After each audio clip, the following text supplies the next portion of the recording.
So the signature attachment for the AK-47 came out a couple of weeks ago, namely the GRU Combo Grip. A few people had been asking me some questions on this, so let's have a look at the details. When you unlocked it, you no doubt eagerly pulled out your AK-47 and slapped on your new attachment. You then have a check on the positives, which initially look really good.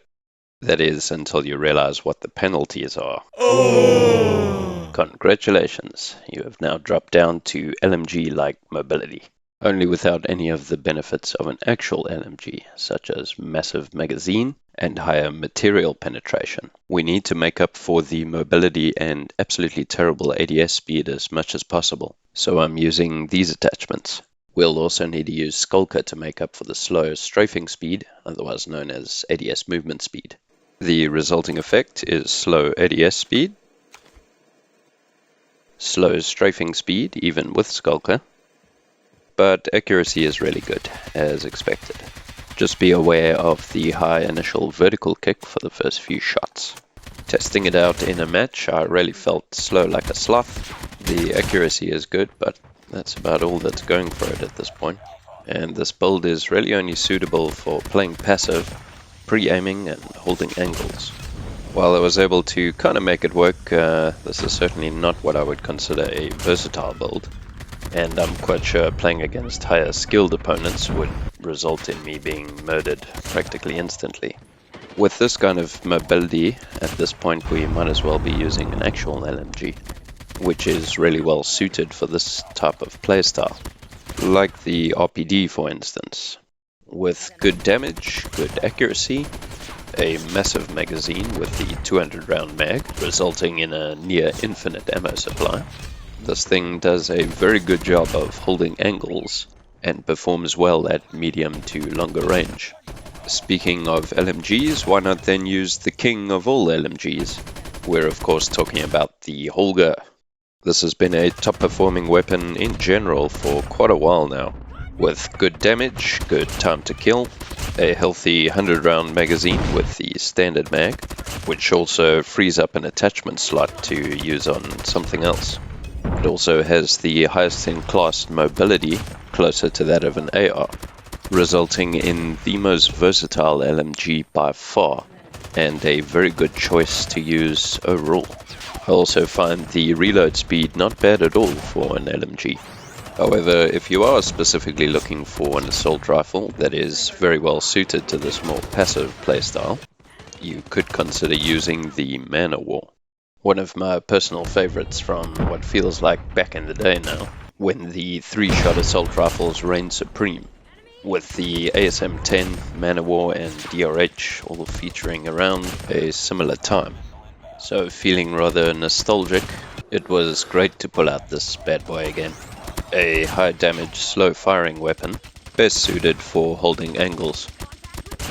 The slow fire rate means missing shots is extremely punishing, and sadly the mobility is just too slow to keep up with the high mobility meta nowadays, which also results in a lot of missed shots because of this. And speaking of assault rifles, you would then want to consider arguably the best performing assault rifle for the past few seasons now. We're talking about none other than the Kilo 141. This thing is good, like really good. Very good damage, very good time to kill. Accuracy is really good as well. Performs well at medium range and even out to longer ranges. With pretty good mobility for an assault rifle too, which makes it extremely versatile and can compete at closer ranges as well. It's basically the total package and can pretty much do everything well, which are really the reasons why it's been dominating so much in ranked nowadays, and basically just outperforms the AK-47 on every single level. With all of this being said, now that we have a better understanding of everything involved, we can come back and revisit the AK-47. We can tell that this so-called signature attachment is simply too slow for more fast-paced competitive MP matches. This is also for the same reason that you don't really see anyone in their right mind running with a Ranger foregrip or OWC marksman barrel, as the mobility penalties are just too high. And the only thing I can really see them being useful for is when grinding camos to help with long shots and headshots. Like the GRU Combo Grip, the other signature attachment for the HBR, the Thunderbolt Sling, has also already been proved to be an inferior attachment, and other builds are far better. So it seems to me that these so-called signature attachments is really a code word for being rubbish. Unlike the unique attachment, the Elite Foregrip for the AK-47, which is actually useful. And since it's not named specifically as a signature attachment, I think that very much proves my point. Coming back to the AK-47, we can now make some educated decisions. If you're not worried about being silenced, we can use this to still have 20% increased range, but with much better mobility. We can also comfortably run with the large extended mag B, which is the 50-round mag.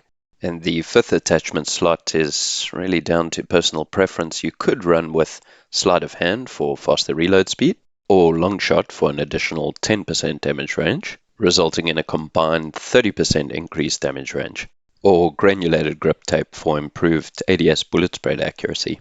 You could use the OWC Ranger barrel for a massive 40% increased range, at the cost of some mobility and ADS speed, but still nowhere near as slow as the GRU Combo Grip. The monolithic suppressor is an excellent choice, silenced with 25% increased range, and granulated grip tape is really needed with this, as without it, our ADS bullet spread suffers a bit too much. This can be used as a more versatile option, silenced with faster ADS speed, good ADS bullet spread accuracy, while sacrificing any range increases. Overall, I would probably go with the monolithic suppressor option. In comparison to our GRU Combo Grip build, we now have faster ADS speed, improved strafing speed,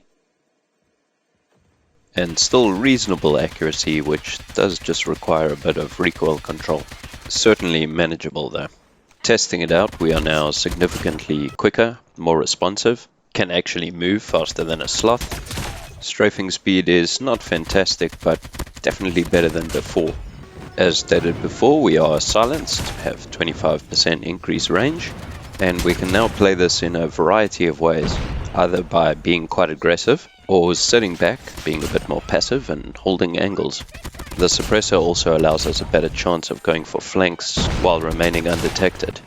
Overall, I'd be a lot more confident using this build, and I really feel this is vastly superior to the previous build with the GRU Combo Grip. Well, that's it for today, guys. Thanks so much for watching. Hopefully by now you have a better understanding of why some builds are better than others, and also to tweak builds to suit your particular preference or playstyle. Feel free to comment with any questions or opinions, and until next time, cheers.